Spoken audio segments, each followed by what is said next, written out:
Gossip loves round numbers, and apparently so did the Inquisition's skeptics. Legend has it the Inquisition left a mountain of corpses millions high, as if its judges doubled as medieval Grim Reapers on overtime. But before we crown the Inquisition the heavyweight champ of apocalyptic death tolls, let's take a breath. That million-victim figure didn't emerge from some dark pit of inquisitorial horror. It sprouted from the fertile fields of 18th and 19th century anti-Catholic propaganda. The truth? The Inquisition kept shockingly meticulous records. Terrifying, yes, but they could balance a ledger like prose. Modern historians, armed with dusty archives and presumably an endless supply of coffee, estimate the Spanish Inquisition executed between 2,000 and 5,000 people. Hardly a mass extinction event. The Roman and medieval Inquisitions tallied even fewer. Propagandists loved big, scary numbers. History, however, prefers the receipts. So while the Inquisition wasn't exactly throwing neighborhood block parties, its body count was surprisingly modest. Otherwise, Spain's Got Talent would have had no audience. Understanding the extent of executions, many assume torture was the primary tool used. Picture every medieval movie where confessions come with a side of thumbscrews, because nothing screams justice like scorching hot iron and Oscar-worthy melodramatic screaming. Hollywood loves the motto, confess or else, with racks and iron maidens on speed dial. But in reality, those flames and spikes weren't exactly flying off the shelves. Sure, torture made a cameo in medieval legal dramas, but more understudy than headliner. Most interrogations relied on good old-fashioned intimidation. And, brace yourself, endless paperwork. Honestly, the real torment might have been surviving hours of soul-crushing bureaucracy. By law, torture was the last resort, granted only after judges ran out of Latin incantations and patience. Even then, strict rules applied. No broken bones, no fatal wounds, and definitely no going full Hollywood. Oddly enough, some villagers spilled their secrets more freely over a pint at the tavern than dangling over an iron grill. So forget the hot pokers, bring on the cross-examination, preferably with drinks. Yet misconceptions about their interrogation methods also extend to who they targeted. Think the Inquisition was just picky about your kosher meals or your hat? Think again. Legend brands it as a medieval TSA, singling out Jews and Muslims for extra luggage inspections. But that myth is as thin as a communion wafer. The Inquisition was an equal opportunity interrogator with a guest list longer than a confession line. Sure, conversos, Jews who'd converted, and Moriscos, converted Muslims, got grilled. But even bona fide Christians weren't off the hook. Whisper a banned book title or mumble about transubstantiation in your sleep. Voilà, instant interest. Heresy had no taste. It could catch Protestants, witches, philosophers, or your local town gossip under the flickering oil lamp. Political opponents suddenly acquired the divine label of heretic whenever it kept the right people comfy on their thrones. No miracles required. Thought Big Brother was invasive? He never got fluent in Latin. The Inquisition didn't care about your family tree. They wanted your spiritual browser history. Across centuries and countries, their blacklist constantly evolved, so nobody could ever file for peace of mind. This belief feeds into fears that anyone could vanish without warning during that time. Imagine slipping into your cozy bed and waking up to find you've literally become yesterday's news, wiped off the map like a bad haircut. Most folks assume disappearing is the exclusive pastime of international spies or Bond villains swiveling dramatically in leather chairs. But in North Korea? You don't need a license to kill or even a pair of stylish sunglasses to vanish into thin air. From top-tier officials to the nation's most enthusiastic accordion players at parades, no one's safe from the vanishing act. The regime operates at Olympic speed. 1 minute you're posing for a photo, the next, your goldfish is scouting out a new owner. Neighbors suddenly master tunnel vision, expertly pretending your chair has always been unsettlingly empty. Leaving clues? Forget it. The state is thorough. Records erased, memories edited, history rewritten. If North Korea published Where's Waldo, every page would be suspiciously blank. Families live in bleak limbo. Ask too many questions, and you might earn a spot in the disappearing act yourself. The real goal? To sprinkle a dash of paranoid chill, keeping citizens so on edge they're practically training for gold in cautious living. Such fears paint the Inquisition's leaders as ruthless and bloodthirsty. Picture this. Shadowy figures cloaked in black, torches ablaze, and some guy twirling his mustache while sharpening a guillotine. Pure Hollywood Inquisition, right? Add thunder crashing and a dank dungeon, and you'd swear you'd stumbled into a villainous Halloween bash. The Cinematic Inquisition?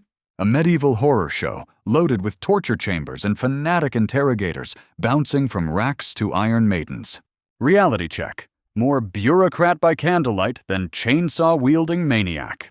The medieval Inquisition kicked off in the 12th century as a bit of a paperwork parade, not a sadistic street gang. It was mostly local clergy and townsfolk doing their best impression of office drones, conducting interviews, filling out forms, and giving suspected heretics several polite chances to recant. Yes, torture existed, but it came with rules, and was actually rarer than in most secular courts. Typical sentences? Penances, fines, maybe a stern lecture. So anyone bracing for a bloodbath would be left dry, and probably wishing for fewer napkins than at the Last Supper. Ultimately, the real Inquisition was much closer to a Monty Python sketch than a gothic horror film.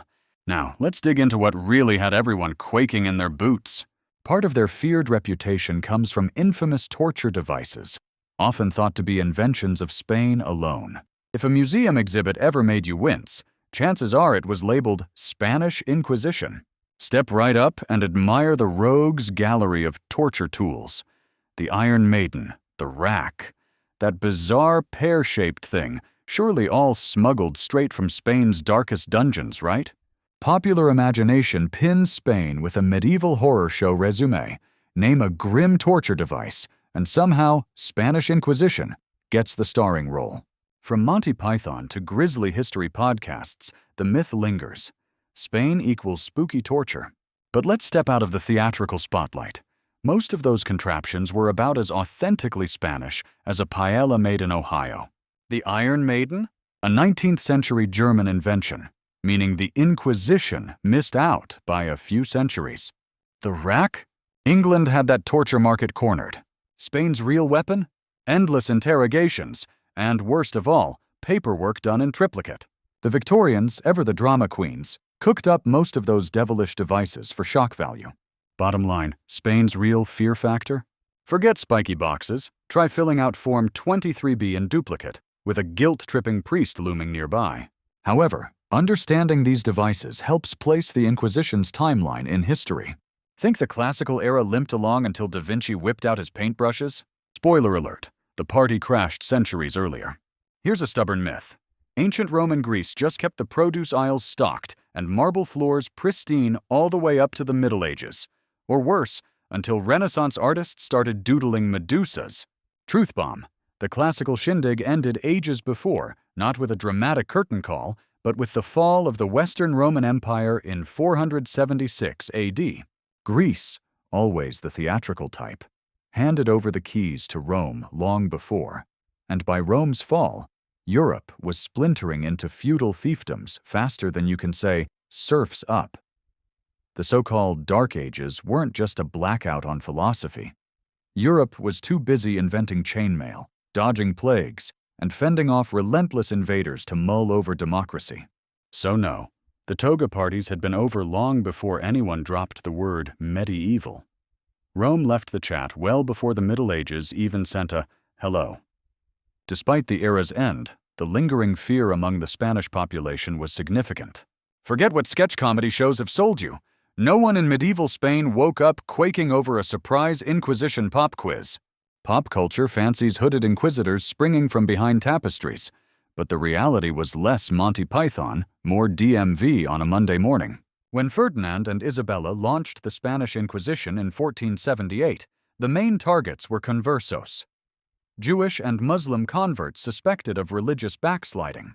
Sure, their reputation was spine-tingling, but inquisitors weren't storming random homes between Mass and siesta.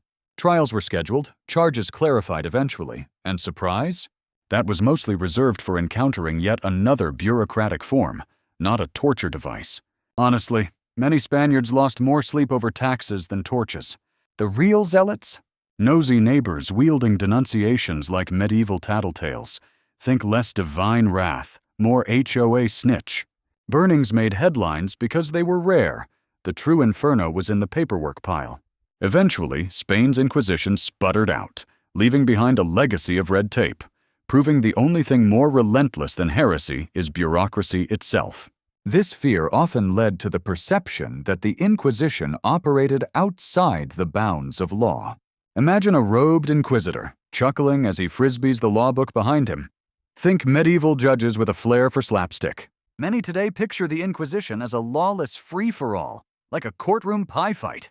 But, plot twist, there were rules, a labyrinth of legal scribbles rivaling any fast food secret menu. Due process? Oh, it existed, so covertly that even defendants hadn't caught wind of it. Anonymous accusations were the hottest trend. Medieval justice clearly loved its drama served with a side of gossip. Secrecy ruled supreme. Victims never faced their accusers, glimpsed the evidence, or even knew what had them in hot water, because let's be honest, suspense makes everything spicier. Secular authorities ranged from utterly flabbergasted to full-blown enablers, often just as baffled as everyone else. The Inquisition didn't exactly break the rules. They bent them with the grace and ethics of a yoga class taught by Machiavelli. And somehow, this system kept everyone perfectly confused, just as intended. Their strict approach was believed to be driven primarily by a desire for religious uniformity. Imagine a world where your Sunday best wasn't just a fashion statement. It was a survival strategy. Forget dazzling the neighbors with a flashy hat. Skipping church could lighten your wallet faster than the collection plate ever could. Contrary to popular belief, the European Reformation wasn't just about fiery sermons and catchy hymns. It was the birthplace of government-mandated religion, the original hard launch of cancel culture. In England, attending Anglican services wasn't a gentle suggestion from the local vicar. It was the law. Miss a Sunday, and your day of rest might cost you a serious fine. Church attendance. Less about saving souls, more about saving your skin from the taxman's wrath. Nonconformists and Catholics marching to a different drumbeat faced suspicion, penalties, or sometimes an all-expenses-paid trip out of the country. Monarchs like Henry VIII and Elizabeth I stitched church participation into the fabric of national identity, blending faith and politics like a pair of tight, scratchy tights. Surprise, forcing unity rarely makes people sing in harmony. Those one church, one people dreams kept unraveling into rebellions, schisms, and family feuds worthy of a soap opera. And you thought your relatives were dramatic. This focus also influenced the common belief that the Inquisition existed only within Spain. Spain often gets billed as the Inquisition's poster child. But was it really a solo act? Picture the world imagining priests in red robes bursting through doors. Always in Spain, always dramatic, always a surprise. The common wisdom? The Inquisition was a fiery Spanish exclusive, right up there with siestas, flamenco, and perfectly balanced paella. Reality check. The Inquisition wasn't just waving the Spanish flag. Like a savvy medieval franchise, it popped up wherever the heretic hunting market thrived. Portugal, Italy, and even far-flung colonial outposts. Spain's fame? Mostly thanks to zealous PR, epic branding, and record-keeping that would make modern bureaucrats weep with envy. The original Inquisition gig actually started in France, chasing Cathars. Spain only crashed the party later, with Portugal and Italy eagerly joining in, each adding their own twist. The Vatican's edition, for example, included a chapter on persecuting scientists. Galileo probably wasn't thrilled to get that memo. So sure, Spain hogs the meme spotlight, but this villainous network was bigger, nosier, and more international than a tapas menu. And nobody expected it, least of all Portugal, which basically copied Spain's homework and ended up getting equal blame. Such localization amplified the myth that all accused were sure to face death. Imagine a courtroom where the defense lawyer's only advice is, practice your dying gasp. Welcome to the Salem witch trials, part medieval horror show, part colonial drama, with less turkey and more terror. Over 200 souls were accused, but only about 20 got the full "you're out" package, courtesy of the noose. Being accused didn't guarantee a quick exit. Outcomes were as scattered as colonial map ink blots. Some confessed and awkwardly kept breathing. Others spent their days perfecting prison food complaints, and a rare few made a daring dash for freedom, buckled shoes and all. Surprisingly, not every finger-pointer stuck to the script. A few accusers even apologized. a plot twist that would make any Puritan soap opera proud. Salem's legal system had one guiding principle: total unpredictability. Hysteria ran wild, but even chaos needed paperwork. Death sentences were rarer than the annual chicken massacre. In Salem, your odds were only slightly worse than a turkey's in November, except turkeys occasionally got a pardon. This fatal outlook stems from the flexible definitions of heresy the Inquisition employed. Ever wondered how a single word could land you in hotter water than a medieval bathhouse? Meet heresy, a crime defined on the fly, literally, depending on which grumpy soul woke up on the wrong side of the monastery. Contrary to what lofty parchments might insist, heresy wasn't carved in holy granite. Its definition was bendier than a blacksmith's wrist after an all-nighter. And the Inquisition? Less court of law, more improv comedy troupe. Except no one in the pews was laughing. Imagine your neighbor's soup tasting suspiciously salty. Next thing you know, you're on trial for cozying up to the devil's pepper shaker. Standards weren't standards. They wobbled like a medieval Jell-O mold. What was perfectly fine at dinner could become heresy by sunrise, all depending on which bishop swaggered in wearing the fanciest hat. Punishments ran the gamut. One day a slap on the wrist, the next the original unfollow button. Just add bonfire. The only surefire survival tip? Keep your thoughts quieter than a monastery mouse if you liked your eyebrows unsinged. Modern cancel culture? Child's play. Moreover, these practices contribute to the notion that the Inquisition was unique to Christianity. Ready for a plot twist? Christianity didn't invent the Inquisition, but it sure nailed the branding. Mention Inquisition, and most minds jump straight to the Catholic Church, especially that notorious Spanish edition. Cue Monty Python's Nobody Expects It, and visions of dramatic red robes. But snooping on people's beliefs? That's older than communion wafers. Let's pop the bubble. Nobody expected that Spanish Inquisition, or even the Persian one, for that matter. Ancient Rome, Persia, and a parade of Asian empires all had their own ways of sniffing out heresy or dissent, sometimes with more eyeliner than clerical collars. And Inquisitions weren't a Christian exclusive. Islamic scholars were running their own interrogations as early as the 8th century, with enough paperwork to make a monk's head spin. State-sanctioned questioning popped up everywhere, from Hindu courts to Buddhist monasteries and even Confucian academies, though their PR was generally less spooky. So what made the church stand out? Bureaucracy. Nobody expects the Spanish spreadsheets. Christian Inquisitions grabbed infamy mainly because they left behind meticulously organized filing cabinets. In the end, it's the paperwork, not just the pyres, that sealed their legendary status. Popular culture, including Monty Python, has often shaped and exaggerated these perceptions. Forget dusty documentaries. Let's consult the most trustworthy source on medieval history: British sketch comedy. Yes, Monty Python's Holy Grail boldly charges, on invisible horses naturally, to the top of the historical canon. Next time someone asks how medieval folk traveled, just whisper coconuts with a straight face, and voila, you've earned a permanent seat at the round table of comedy connoisseurs.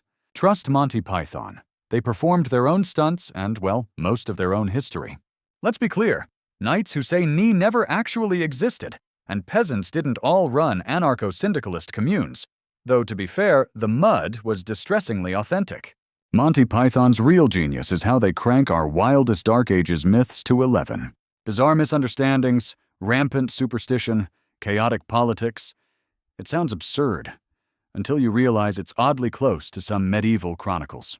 Film historians still bicker over whether coconuts were native to Camelot. But compared to dry textbook entries, Python's satire masterfully distills social chaos and confusion, proving that sometimes comedy cuts closer to the bone than history class. Finally, lost or incomplete records have further muddled historical understanding of the Inquisition. Whispered tales say, Inquisition records vanished like socks in the laundry, forever lost and nowhere to be found, even if you peek behind the dryer. The legend goes, all those confessions, trial notes, and ominous proclamations simply poofed into thin air, as if inquisitors doubled as amateur magicians. Maybe we prefer to imagine secrets buried in endless darkness. After all, missing files is how most great conspiracies start, and how half our taxes vanish. Here's the less glamorous truth. Plenty of Inquisition documents actually survive, tucked away in European archives and libraries, just waiting for someone brave enough to decipher 500-year-old handwriting. Sure, some records got destroyed or misplaced. Think medieval spring cleaning, with a few too many feathers fluttering out the door. Plus maybe a scandalous transcript or two tossed for good measure. Historians debate the juicy gaps, but they're not totally in the dark.